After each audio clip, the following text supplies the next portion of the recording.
The revolution is happening, guys, and it's getting televised. Check this video out. And yet they will tell you that America is better than your country. You and I, when we go to America today, we don't have freedom. Today, as we are walking here, please, silence. As we are all here, when we are walking here today, nobody will question you where you are going. You take your football boots, you go to the field, you play your ball, after that you come back, right? But when you go to America today, because of your skin color, when you want to take a step, where are you going? They'll be asking you, what are your documentation? What brought you here? So Africa have a kind of humanity that is a shetland from other countries.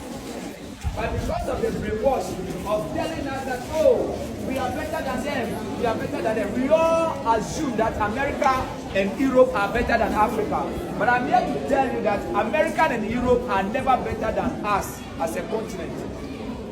There are so many people in America, they wish they are in the Republic of Ghana. Because of our freedom. Don't be deceived. Brother said, don't be deceived.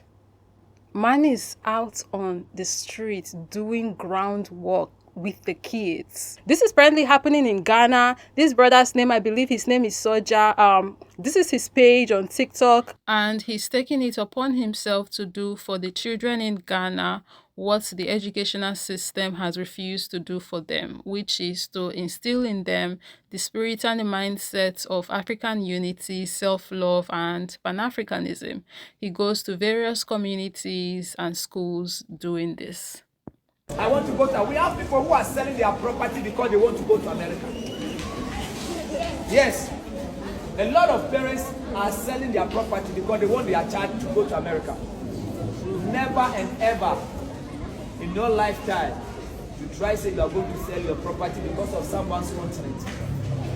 If you want to sell your property your property to start a business in Ghana, but not to go to America. All right, so this is going to do so much. Like, some people don't understand what's happening. Okay, I know you people understand what's happening, but you get what I mean. Like, this is big. This is huge. Man is out there liberating the minds of the kids very early. He's catching them young positively, infusing in their brains the right info, infusing in their brains pride, telling them that you are the ish.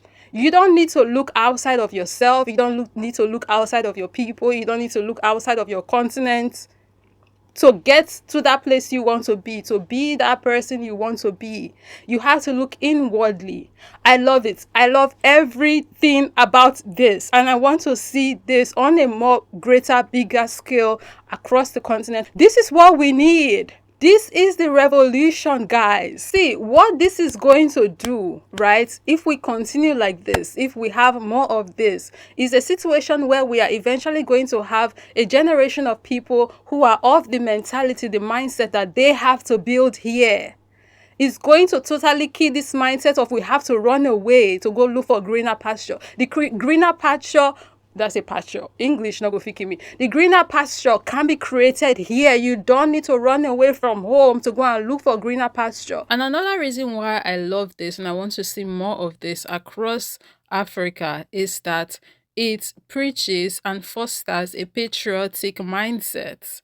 Because when you start thinking about home first, that would encourage you to care about home. Instilling a patriotic mindset in kids very early is very important, right? Especially as African children, because you have to remember that these are the future leaders of tomorrow. These are the people who are going to be governors, senators, local government chairmen, and women. And these are the people who are going to be presidents and prime ministers. These are the people who are eventually going to grow up and fill all of those leadership positions.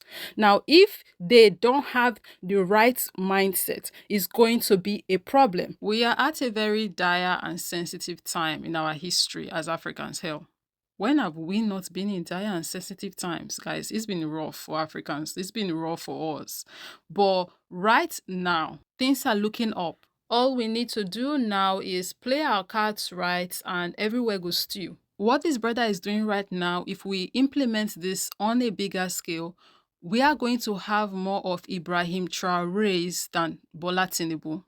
We are going to have more of Ibrahim Traorés than Ruto. We are going to have more of Ibrahim Traorés than, what's the name of that one in Cameroon? Oh my goodness, I can't even remember his surname, but is that surname even worth remembering at this point? The way that man and the rest of them, whose name I cannot mention right now because of time, the way they piss me off, you people cannot imagine. Because how are you a man and you are so comfortable being the puppets of another man? How are you a man sitting on all of this wealth? You literally could be ruling this world, but you're like, nope, I want to be ruled instead. I would never get it. But you know what? What this brother is doing right here, this can help us make sure that we don't have those kind of mofos moving forward. It's a similar thing the colonizers did, right? When they came on the continent and they went to, basically put the chains up there. I don't know how else to put it. They targeted the kids. That's why if you read Leopold's letter to the Christian missionaries, I made a video on that, by the way. What did he say to the missionaries in his letter? Target the kids because they are young, they are impressionable, right? The older ones, you cannot get to them, but if you get to the kids, and you can get them to start thinking the way you want them to think, if you can get them to start acting the way you want them to act, you have basically changed the course of history, because they are going to grow up now with the mentality that you put in them.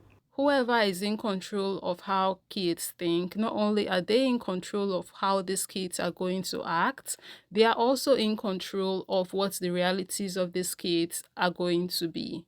And they are also in control of what the future generations to come, what their realities are going to be and how they would act.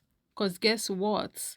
Kids pass on their mentality when they grow up and have their own kids. This is why if you look at history globally in the indigenous communities, whether it's in Africa or it's in the Americas or Asia, you would find one thing in common in the colonizer tactic, right? They always go after the kids because they know that if you can't get the kids, you have gotten generations to come. So in order for us to break this vicious circle, we have to approach this issue the exact same way. And that's what this brother is doing, and I'm totally here for it. Once you can get the minds of our kids to start thinking the way they need to, in the patriotic way they need to, start being authentic Africans and having Africa and Africans people, our own people at the forefront of their brain, seeing us as a priority, seeing them as a priority, seeing the continent and the well-being of the continent at large as a priority, that's how we bring about this change we are looking for. Looking at the comments, someone said, teach them God is fake too. A lot of you might not like this right now, this comment, because like a lot of our people are religious Christian people, but that's something else that's happening as well. When it comes to like, oh, we need to move away from all of this colonial way of thinking, there's a whole lot of pushback. It's religion, Christianity. It's like, it's every single freaking thing. African people are like, nah, let it go. We are our own saviors. We don't have to wait for some imaginary place in the sky. Tell them our heaven was taken from us and that we were told we will have ours when we die. But it's not true. We must take back what's ours. Teach them there is no one more powerful than ourselves.